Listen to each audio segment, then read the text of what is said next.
Hello, everyone.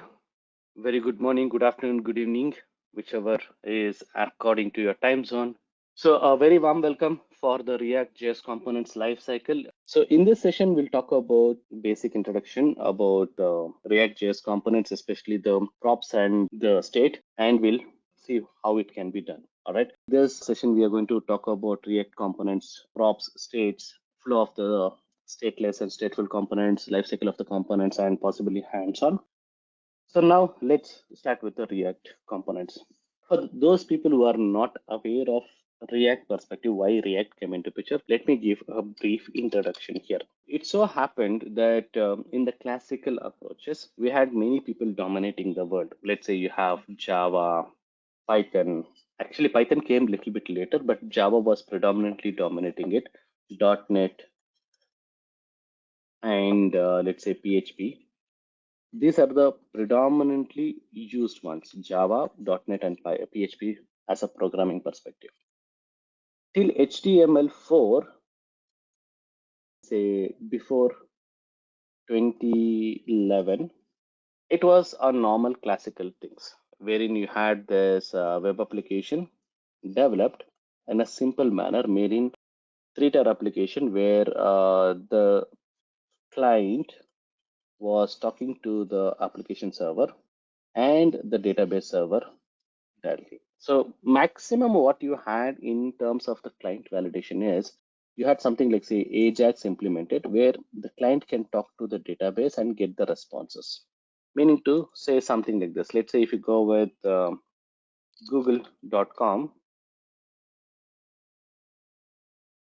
in here you tried something, let's say you go with React.js, whatever you see as an output here in this kind of output, this is based upon the 𝐂𝐴𝐺 implementation, which is developed using JavaScript. This was the maximum thing which was there. But there was a problem in here. The problem is, let's say if you talk about the web application development, let's say if you have one page that needs to be loaded, and this page is going to consist of somewhere around, let's say 250 MB, presume. I'm just giving a hypothetical number here. If this page is 250 MB, each time you refresh a page, the 250 MB is going to be coming into picture. So 2 times you do, it becomes 500 MB. 4 times you do, it becomes 1 GB, right? So presume if your application is very, or let's say too much of data is included and it is going to be 250 MB per request. This is capital B, not small b. Maximum 4 times you refresh the page, your 1 GB is gone. And today, if you see mobile applications has 1 GB to 2 GB predominantly used by the people. So 4 times if you refresh, that's it. Your application is gone. So this was not an effective way of doing things. So during those days, let's say Orkut was there in 2005 to 2010, and eventually Facebook came into picture. When Facebook came into picture, it was more like say they started this Orkut perspective and they opened up the feeds and all those things. The page in here was having so much of information like this.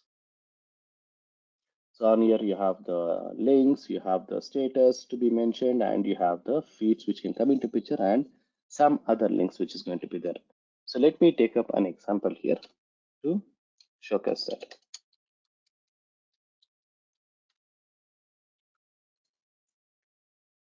Something like this, wherein you have lot many things which is going to be there.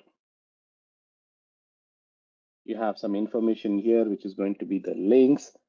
If you click on that, the relevant page gets loaded up here, and in here you have a lot of feeds. The more you scroll down, the more feeds get loaded up, and so on.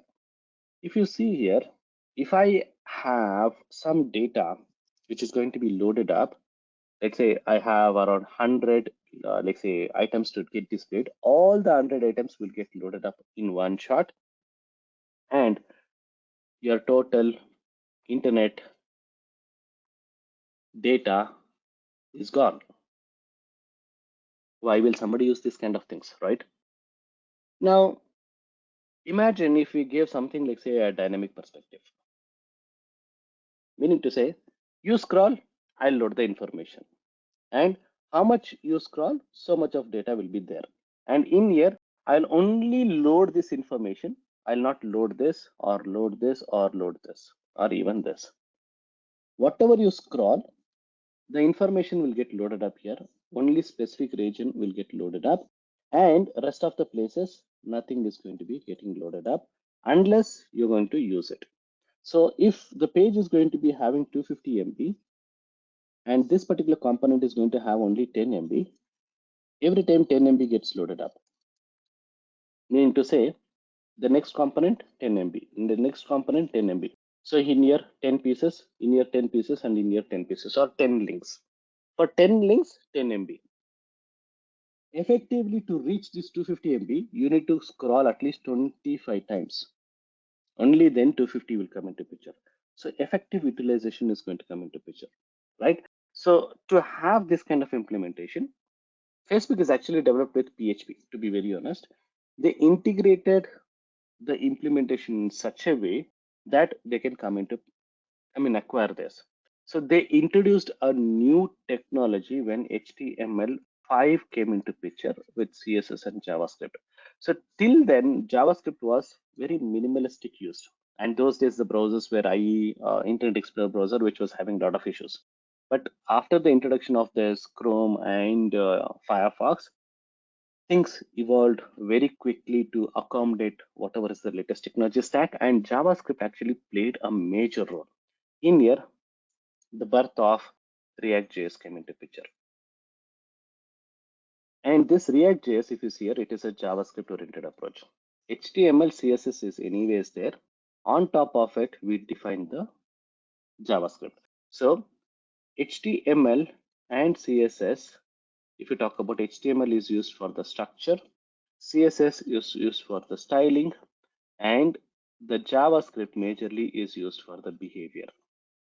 So you can control your application completely from the JavaScript perspective, and you can manage the show. And this is what ReactJS offers you, which can help you out to structure any web application in such a way that you can effectively make use of the JavaScript, and which can help out in a very good user interaction and data saving also.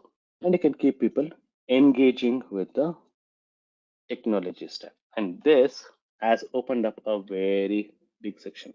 So when we talk about this kind of web page here, if you see, you have different layers here, or what we call it as different components. You can have all these components separately designed. So that is what the React.js components, which we are going to look forward. The React.js components on a browser might be different, meaning to say each of them, whatever you see here, right? This section or this section or this one or this one or this one, or maybe the top layer. All these things are actually different components. Something like this: component 1, component 2, component 3, component 4, component 5. All of them are kept on this page individually, as though resembling that they're part of the same page. In reality, they are different. Though it is coming as one page view, it is not actually one page view. It is a integration of multiple section. So in the complex terms, if I have to talk about, or in the geekish terms, if I have to talk about, these components are embedded and integrated as one application. Majorly, like say, you can talk about in today's world, like say single page application perspective, SPA. Okay, put all your components in one page, update the rendering part on each of this page based upon what the user is performing as an action. If the user says I'm going to click on it, or if the user does some scrolling, keyboard and mouse activity, capture that and do the job for your coding perspective. Update only this area without updating any of the rest of the components here. That becomes much more easy to work and evaluate. So with that being said, each of these components are actually getting updated or changed without disturbing any of the application or rest of the application here, which will be very much interesting to do the coding. But how is it going to be involved? So we have something called as UI tree, meaning to say the logical process or logical pieces which is going to be connected to form a single section. What we call it as, like say, parent to child component distribution and so on. In here, the distribution is going to be from the perspective of logical pieces. So as I said, each of them are component. So each of these components, if you talk about, are integrated sometimes, meaning to say it might be integrated in the same page or it might be integrated from 1:2 like this. So let's say if the parent component is piece 1, it is having an, let's say, references to the child components as 2 and 3. It's an integration, not a, let's say, clubbing part. It's more of an integration. 1 is integrated to 2 and 3, and 2 is integrated to 4 and 5. Meaning, so say the binding happens. So any changes, sometimes you might look around, like say, if you want to add up something, some data here, and you want to pull in here, you can pull in here and you can work on with it. So let's say if you see here, 1 is directly connected to 4 and 5, but it is not directly connected, it is indirectly connected from 2. It connects to 2, from 2 it has a child component. And these are individual components. So why we have this kind of an approach is because of the behavior. You take up a behavior, based upon that you change it. Let's say I want to go out only with feeds as a Facebook feeds. Now, individual first page, the component, you click on that. Let's say if you click on the feed section or the basic links which is available in the Facebook, the first link which is there, you click on it, you get the page loaded here. When this is more of, like say, you have this iframe kind of a concept. So iframe is going to load this second component. Now second component has multiple things. The more you scroll, the more data will get loaded up. It might be, let's say, your friends data which is going to be coming up into picture here. So this one, page 2, is going to be giving you the list. So your friends and family members, whatever, whoever is going to share some data, that is also going to be listed here. And on this section, the interest, let's say you have an interest which is going to be, like say, programming, or maybe like say dog trainings or food or something, those videos are subscribed pages or something will get loaded from this particular section. So both of them will get loaded up one after the other, but it is not going to load as though, well, let's say it is going to load as though it is the same page, but in reality combination of these two will get loaded up here. And the page here is, you have this link, which is the first link. You click on that, the data gets coming into picture, and in this data, 4 and 5 data will get loaded up. So this is component 2, this is component 1. So integration wise, it can happen anyway. The way you design it, it's up to you. The rest of the components and batches are, though it is integrated, it gets triggered only when you call it, or else it will not get triggered. And the changes will happen only if you do some change, like say some actions on that. The rendering part happens, something like that. So let's take a simple example here. Let's say in here we are going to take up a component 1 class, and which let's say everything is done from the React component. You're going to extend the React component, and there is a method called as render. Render method is going to render you the information on the page. Whatever you want to give it as HTML and CSS perspective is going to be rendered from the rendering perspective. Dynamic loading happens. So this is used for dynamic loading. Meaning to say, you don't have to refresh the page. The moment you scroll down, the pages will get loaded up. I'll give you an example here. Let's say I cannot show you the Facebook part. Let me take up something like this. Let's say we go with youtube.com. Okay, so please have a look at it. What is going to be here? In here, let's say we have this, let's say the scroll bar this big, and you have some videos here. All right. So the more you scroll it up, the data gets loaded up here. You can see that it's getting loaded up, right? So once you are loaded up with this data, you can see the scroll size is no longer the same size. It is small now. Why? the DOM is getting loaded up with the data. I did not press the refresh button here. However, the more I scroll, the more data gets loaded up. And the more data gets loaded up, the scroll size will get shortened going forward. Check this out. Like this. Previously it was big, now it is small because the DOM is now loaded up with a lot of data. So this being said, how you're going to achieve out of it? The rendering part. So the more you scroll, the more you get loaded up. And that rendering is dynamic rendering. And in here, you're going to use the code. So usually we take up the return statement, which is like say method here, and you are going to return the statement. So this is a method and you are going to give the return statement. So there are four kinds of methods. One method, the methods are like say with arguments and with return type, without arguments, with return type, with arguments, without return type, and with arguments, with return type. So in here, we are going to take up the without arguments and return type here. So this is the method which we are going to take it up in this kind of programming, and we are going to return the HTML code.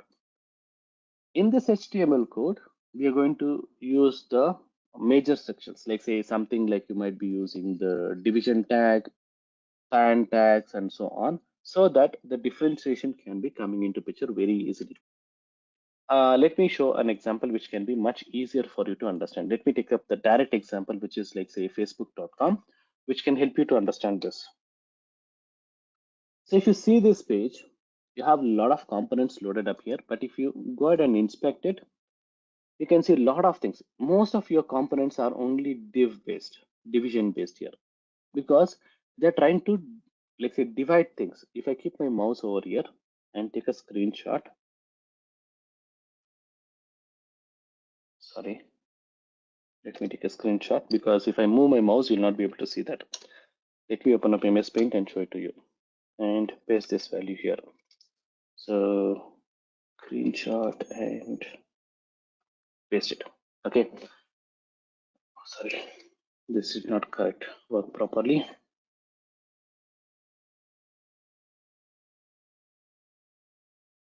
Observe very carefully. Each of them are divided here.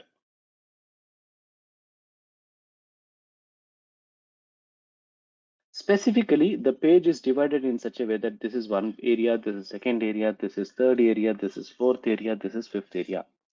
These kind of divisions can be really achieved with respect to this div components. Majorly used in most of the ReactJS based web application. You can see everything coming into picture. In here, two different tags. Whatever you see inside this,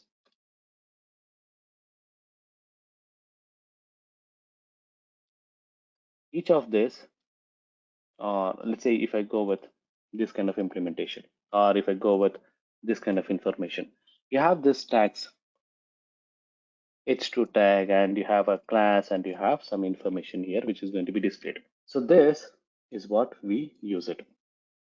Tag and the information, the styling components, to be very honest. Just like the way we have headers in our web application, let's say in our application perspective, we can use these headers.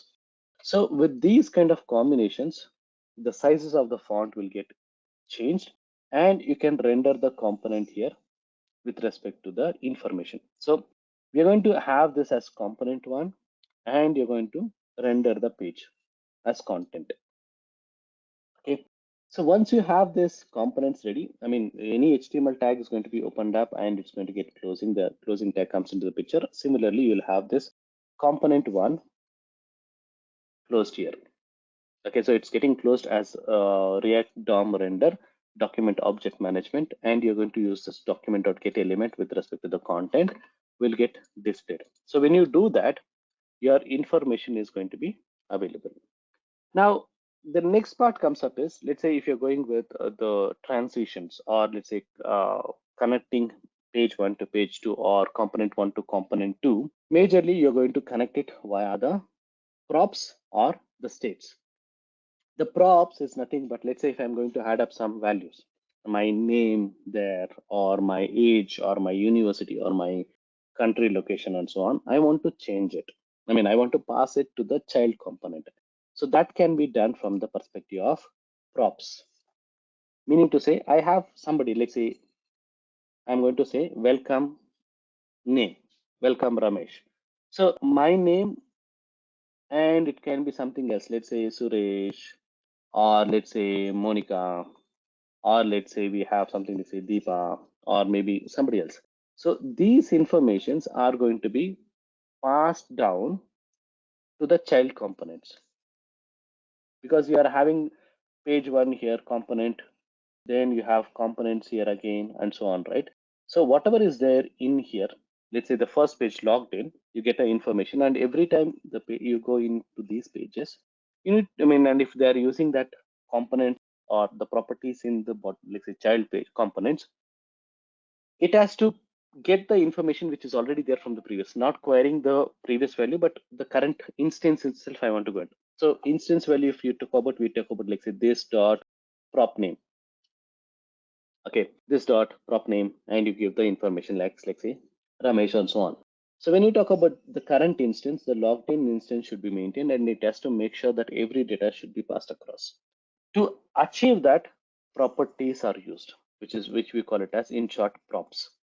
We define a prop in here in the parent component, and when it comes to the child component, we actually use this dot prop name to get the property, and whatever name has been assigned. For example, if it is assigning Ramesh here, Ramesh will get displayed. If you are assigning Suresh, Suresh will get displayed. That's why it's going to take it up.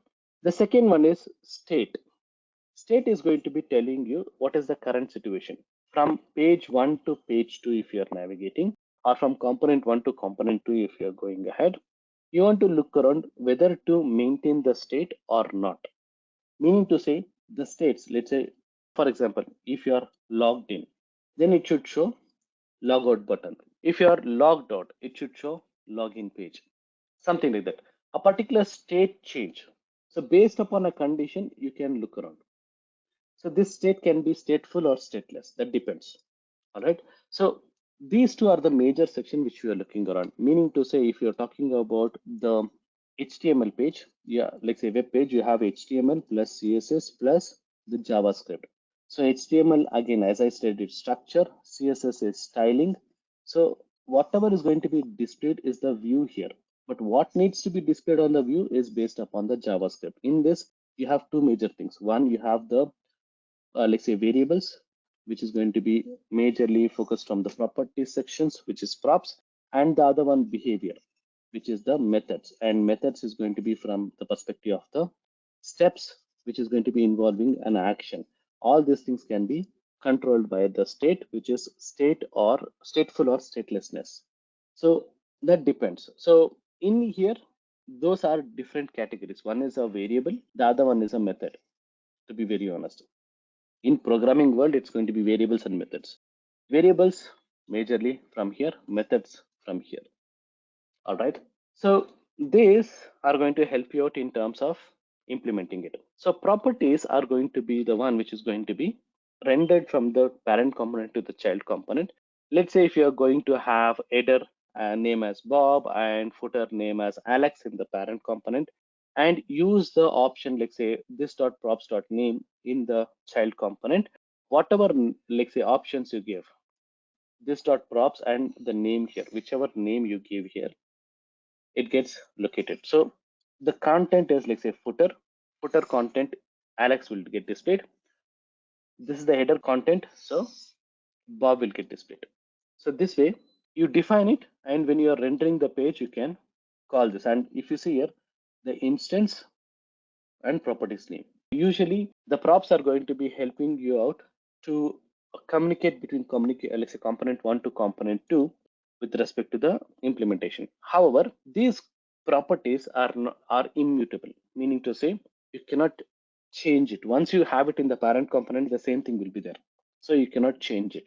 Whatever is declared on the, let's say, the parent class or parent component, the same thing will be available in the child component, and you cannot change it. You just let's say inherit it, just like the way you inherit your let's say family properties, the same thing is going to be inherited here.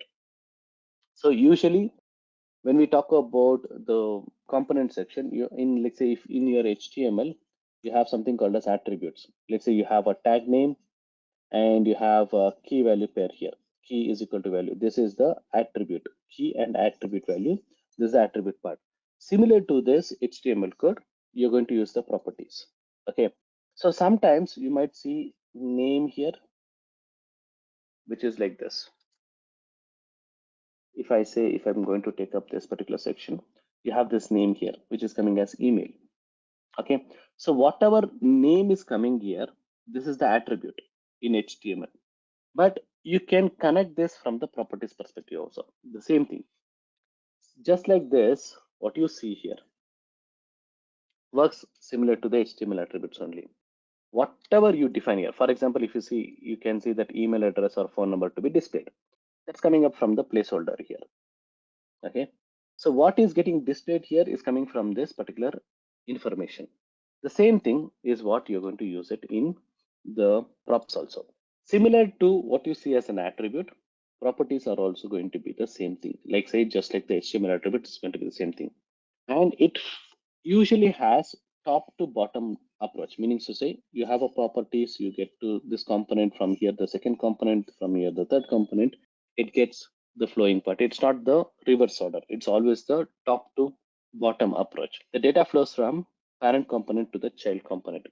And it is one way. There is no backward. Bottom to top operation is not possible. Only the unidirectional data flow, top to bottom. And it is immutable. You cannot change it.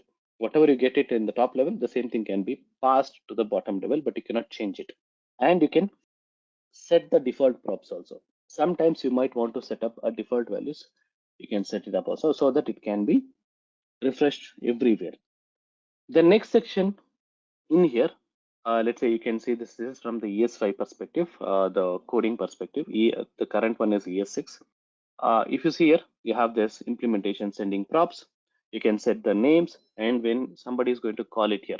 So if you see very closely, it has a header name as Bob, again header as Max and footer name as Alan. When you're calling it up, header, this dot prop, you have this value, footer, you have the value. So the place where you have defined this names as Bob, Max, and Alan will get displayed here according to the calls. So you have this body and you have this render function and you have this child components, which is going to be calling the classes and which is going to be calling this parent class implementation, this dot props dot name, which is going to be the header section in here, and footer section, this dot props dot name. So when you define this as header and footer, you can see header value Bob and Max will get displayed, footer value Alan will get displayed here when you're rendering the page. So now let's talk about the state part. In a state, what happens is we are going to check out a particular state, meaning to say, let's say you talk about an ice here. Ice is not going to change unless an external factor comes into the picture. So if you increase the temperature, the solid state of this water, which is in ice, is now going to be converted to a liquid state, which is water. Solid to liquid conversion with the increase of temperature. And reverse is solid. But we are not talking about the reverse part. We are talking about the parent to child combination, unidirectional flow. So in here, we are not talking about the reverse direction. We are going to talk about the one direction. Let's say a page is logged in. You as a user, you log in. So it's already logged in. The state, if you click on a button, let's say logout button, the state will now change from logged in to logged out.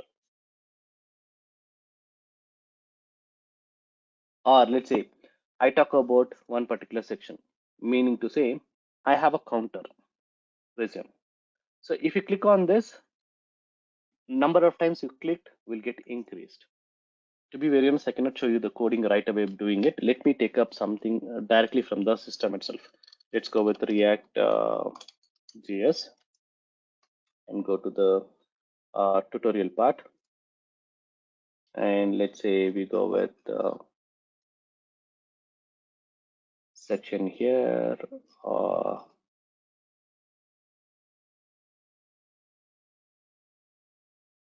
So presume like this. The moment you click on it, the value comes up. Click here, the value comes up. Say this. So unless you click, the operations will not change. If I refresh this, you can see nothing has happened. So the page is available. Only thing is external factor. You click on it, automatically it will get changed. All right, something like this. Or let's say I'll talk about something like ReactJS tutorial. I'm going to take up a simple example so that you can understand it.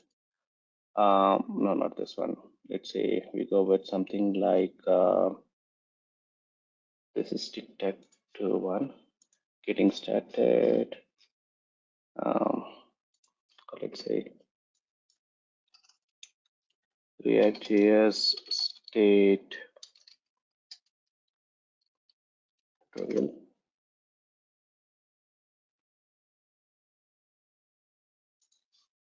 Start coming up here.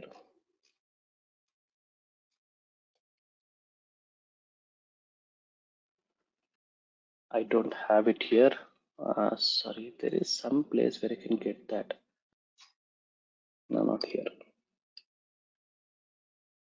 Okay, let's not talk about too much. Let's say in here only I have showed you. The moment you click on it, you can see an option coming up, right?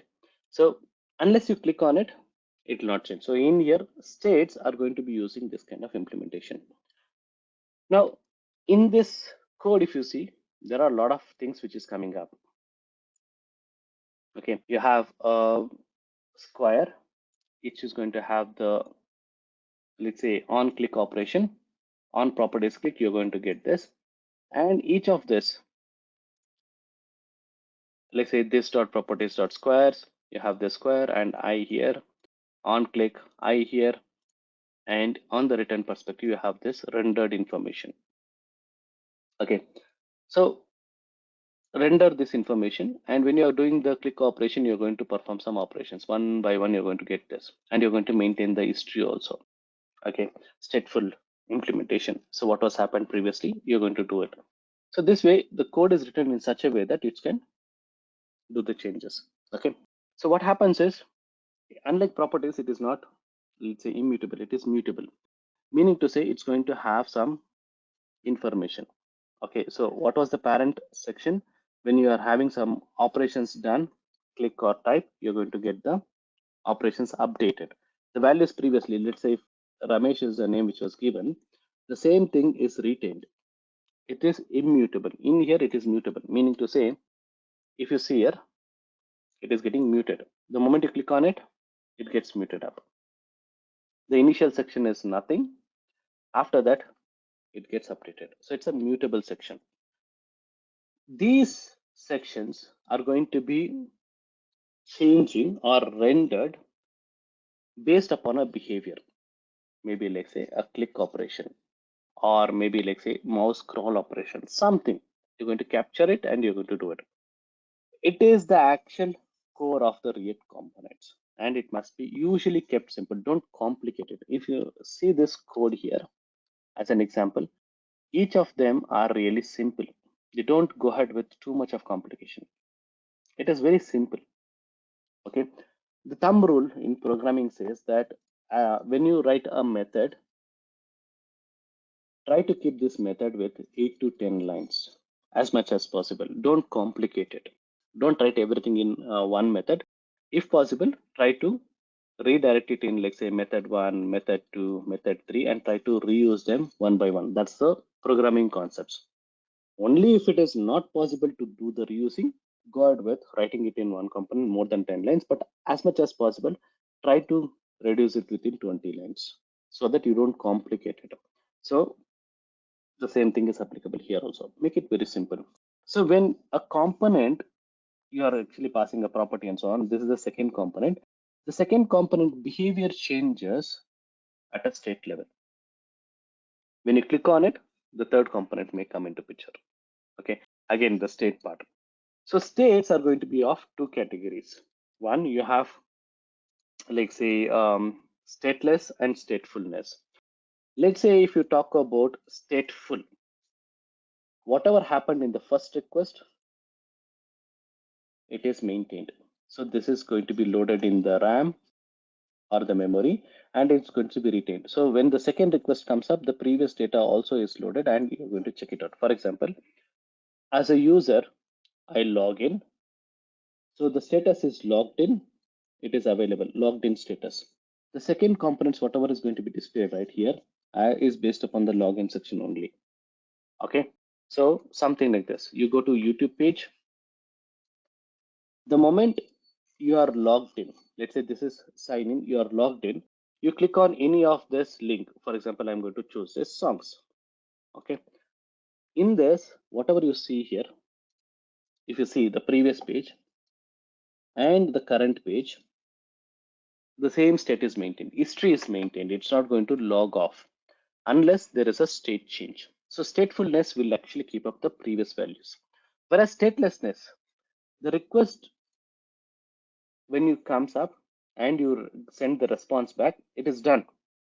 The second page is not going to have the previous records, and it is clean slate, meaning to say every time it's going to be a fresh call. You don't maintain a previous record, meaning to say you're logged in, you're logged out, doesn't matter. Whatever you send across, the same thing will come into picture here. So previous state of operations are not recorded. And that's why usually speaking, statefulness are called as the smart components and the statelessness are called as the dumb components. But on the other hand, please understand when you're going with statefulness, you're actually increasing the memory. So the performance also comes into the picture here. So you should be always looking around how much data needs to be stored and how much should not. Majorly, the cookies and all those things will be stored. And from that cookies perspective, you can take a call on what was the previous session. Okay. So the cookies part, when I'm talking about what we do is, let's say, when we are talking about the banking transactions, okay, in the banking transactions, let's say I'm going to use this, let's say one of the laptop, and I'm going to use one of the browser, let's say Chrome browser, and I make a request. So when it goes to the bank, it actually sees that it has a request has come up afresh. You're going to come back here and you're going to store some data information as cookies. So the next time when you're doing the call, you can take up the check whether this cookies is coming into picture or not. If the cookies is not there, I'm not going to install the cookies again. I'm going to reuse the same cookies. If it is not there, it's going to be there. I mean, let's say I'm going to install it. So this kind of information, I can make it from the statefulness. Okay, so one is this. The second one is you have the cookies and you have the session IDs. So session IDs are going to be majorly for statefulness, logged in, logged out, and so on. You have a session ID. From that, you can make sure that the previous history is still retained. So if I'm making any search in the history in the browsers, and let's say I'm going to search for ReactJS tutorials, or maybe let's say how to cook, how to train my dog, or how to learn, let's say driving the bike, how to, I mean, safety precautions taking while going for a long ride and so on. All this history is going to be maintained in the statefulness, and I can use it for the futuristic aspect. So when some information is going to be displayed on my screen, it's going to be based upon the previous history such as which I've done. But on the statelessness, this is not going to happen. Okay, so it comes with a little bit responsibility where you have the memory also coming into picture. So usually statelessness calculates the state of in the state of the component and contains no past information or current or future possible informations. However, statefulness will actually have the past information, current information, and futuristic information which can come into picture. So this is the structure of stateful state section. And when you talk about the state perspective, you can have stateful and child component as stateless. You can maintain the history here and you can ignore the history. The other way around is not possible. You cannot have statelessness, under that you cannot have stateful. That's not possible at all. Okay, stateful, and under that you can have a stateful or stateless session. That depends. But the other way around is not possible. Stateless to stateful is not possible. So this is about the states part. And the flow of the components are going to be like this. Let's say, as I said, right, initial setup, I'm not logged in, I'll set it as false. When I come to the child section, as I said, initially in this section, when I was in this page, it was not logged in. When I come to the next page, it's still going to be showing us not logged in because the state is not changed. The moment I click on this, let's say I'm going to click on sign in page, receive the kick, and you're going to, let's say, set the properties as logged in.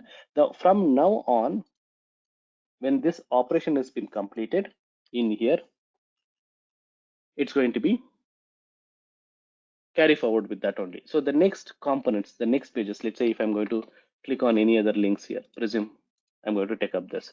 So in here, after click, let's say logging in this particular section, I'll have the retain of the session, which will be logged in only. Unless and until I click on logout, it's not going to work.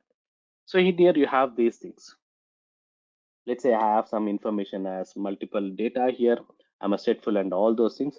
And if you click on this button, you'll be logged in. If you're clicking on again, it will be logged out or something. As a demo part, I'm going to show you here. So this is the pages perspective. So in here, not logged in, and click here to log in. The moment you click on this, it says click out to logged in. Log out, and it will say you're logged out. Sorry, you're logged in. So the state changed from here to the state change here.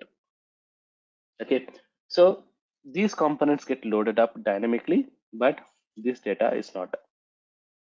Meaning to say, only the changes which happened on this page is section 1, section 2. Rest of these sections are not even changed. This is about how it's going to be rendered and implemented. As of now, I cannot show you the demo because of the time constraint, but you can see that it happens. So there are 4 components of lifecycle phases. You have initial phase, you have updating phase, you have props change phase, and you have unmounting phase. Initial phase is the place where you're going to load the data to the DOM. So you have different options like say get default props, whatever is being default there. Initial state of the props, like say whether you're logged in or logged off. Initially, we set it to logged out, and component will mount, meaning to say sometimes you might look around whether the component needs to be loaded or not loaded. In here, the initial phase will always go ahead with component will be mounted here. And the next one is going to be rendering phase, which is going to be the data which is going to be rendered as a view perspective. And post that, checking out whether the component has been mounted or not. This is the initial phase of a ReactJS lifecycle page. The second one is updating phase. Now you have the page, you are going to do some operations, scrolling up or clicking on that. So you have different options. The method is, should the component update? There are chances. Sometimes you might want to update, sometimes you don't want to update. So in here, if you want to go ahead with that for a particular section, you can go ahead with, should the component with update? Based upon yes or no, you can update it. The second one, compulsorily you are going to update. Component will update. You do any changes, it gets updated. Then rendering part. And after that, having update whether the component did update or not. The third one is prop change, meaning to say from one place to another place, you're going to do the changes. So in here, similar to updating phase, you have all those things. Should component update, the component will update, render, and component did update. Only external one is from parent component to the child component, you're going to pass the properties. So components will receive the properties. Changing perspective. Logging in, logged in, the value, like say the name of the user is Ramesh. The property is now name is Ramesh. That Ramesh is going to be coming into picture here. Okay, so that is component receiving phase or component changing phase. Okay, the last one is unmounting phase. After you have done some operation, you want to remove it off or trash it off. Presume, let's say there are some information which is going to be removed off after you log off. Let's say in your banking application. When you log off, your session ID should be removed off.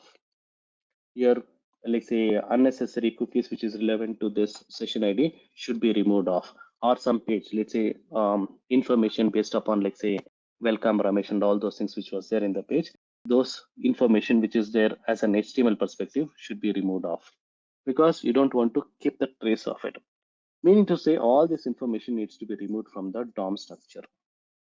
That will be done from the component will be unmounted section. By default, it has to be compulsorily done, and that's the reason it will say will unmount anything which is there from the DOM. Inside the DOM, that data needs to be removed. You're going to do the unmounting phase. And this is the important phase for the last section, which is the logout section or something like that. And this four life cycles is explained here. As I explained previously, you're going to, in the initial stage, setting up the props, setting up the state, and all those things one by one, all whatever four phases we have, right? So it is explained in the, let's say, hierarchical perspective here, how each of them will get called, how each of them will be used. That's it. We'll see you on the other side, guys. Thank you so much, everyone. Have a great day.